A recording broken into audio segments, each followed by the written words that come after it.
మా నాయకుడు అధికారంలోకి వస్తే ఏమో అద్భుతాలు సాధిస్తాడు. అధికార కూటమిలో భాగమైనా కూడా మొత్తం కంట్రోల్ చేసేస్తాడు. మా నాయకుడు బ్రహ్మాండమైన సినిమా డైలాగులు చెబుతూ ఉన్నాడు. అవి సినిమా డైలాగులు కాదు నిజమేనని చెప్పి అధికారంలో భాగస్వామి అయినా అధికారంలోకి వచ్చినా తాను ప్రూవ్ చేస్తాడు. తన కథ ఏంటో చూపెడతాడు అని ఓ పెద్దగా ఇమాజిన్ చేసుకున్నటువంటి జనసేన పార్టీ కార్యకర్తలు దాని అధ్యక్షుడి సినిమా అభిమానులకు దిమ్మ తిరిగి బొమ్మ కనిపించే చిత్రం వాళ్ళ కళ్ళ ముందు కదలాడడానికి ఎక్కువ టైం ఏం పట్టలేదు. 13 నెలల్లోనే కళ్ళకు కప్పినటువంటి ఆ బైర్లు ఏమైతే ఉన్నాయో పొరలు, ఆ పొరలు తొలగిపోతూ ఉన్నాయి.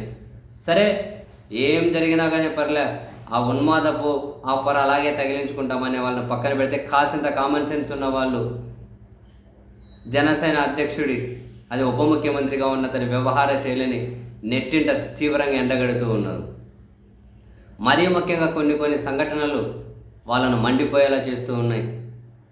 ఇప్పుడు అధికారంలోకి వస్తే నామినేటెడ్ పదవుల్లో 30% కోటా ఇస్తాము అని ఆ విధమైన డీల్ మాట్లాడుకున్నామని పదే చెప్పారు వీళ్ళు. తీరా ఇప్పుడు 30% కాదు 5% కానీ ఇస్తలేరు. అండ్ కొవ్వూరు ఒక ఎగ్జాంపుల్. జనసేన 14 సొసైటీలు ఉంటే ఒక 3 జనసేనకి ఇవ్వండి అంటే లేదని చెప్పి ఒకటి ఇస్తే దాన్ని నిరసించుకుంటూ ఆ ఇన్ఛార్జి రోడ్డెక్కితే నిరసించుకుంటూ ఆయన పార్టీ నుంచి సస్పెండ్ చేశారు. జనసేన క్యాడర్ తీవ్రంగా మండిపడింది. ఇవేం పనులు అని తీవ్రంగా మండిపడింది.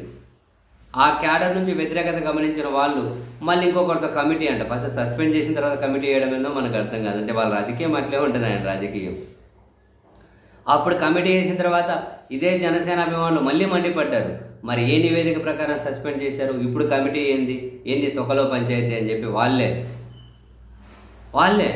అండ్ తర్వాత తాజాగా కోటా వినోత ఆమె బెడ్రూమ్, ఆమె పర్సనల్ వీడియోలు వాళ్ళ ప్రత్యేక తెలుగుదేశం పార్టీకి సంబంధించిన వాళ్ళు ఆ వీడియోలు కలెక్ట్ చేసి ఈమె దగ్గర ఉన్న వాళ్ళని లోపరుచుకొని బ్లాక్మెయిల్ చేస్తున్నారు అని ఆ విషయం వాళ్ళ పార్టీ అధ్యక్షుడికి చెప్పినా కూడా సైలెంట్ ఉండు, స్టేషన్కి పోకు, లొలి చేయకు అని చెప్పాడు అని అంటే చివరికి చాలా పంచాయతీలు జరిగి అయినా కూడా వాళ్ళు బ్లాక్మెయిలింగ్ ఆపకపోతే చివరికి ఆ డ్రైవర్ని చంపేసి ఇంతవరకు పరిస్థితి వచ్చింది కదా. మరి అటువంటిప్పుడు మీ వరకు వస్తే తొక్కలో సెటిల్మెంట్ ఏంది, పంచాయతీ లేని ఒక నియోజకవర్గ ఇన్ఛార్జ్కి అటువంటి పరిస్థితి ఉన్నప్పుడు సీరియస్గా స్పందించకుండా నువ్వు సైలెంట్ ఉండు, నేను మాట్లాడతా నెలలు లాంగ్ సాగదీసి ఇవేనా మీరు మాట్లాడే మాటలు, ఇదేనా మీ వ్యవహార శైలి, మేము అసలు ఇలా ఊహించను కూడా ఊహించలేదు మీ గురించి అని చాలామంది నెట్టింట కాసింత కామన్ సెన్స్ ఉన్న వాళ్ళు పోస్టులు పెడుతూ ఉన్నారు, మండిపడుతూ ఉన్నారు. సరే సినిమా పొరను, కులం పొరను పూర్తిగా మోసకపోయిన వాళ్ళు ఎవరైనా ఉంటే అటువంటి వాళ్ళను ఏదీ మార్చలేదు. చివరికి వాళ్ళే బాధితులైతే అప్పుడు తెలుస్తుంది అటువంటి వాళ్ళకి. కానీ బట్ కామన్ సెన్స్ ఉన్న వాళ్ళకి అర్థమవుతూ ఉంది ఈయన సినిమా డైలాగులకు చేతలకు సంబంధం ఉండదని.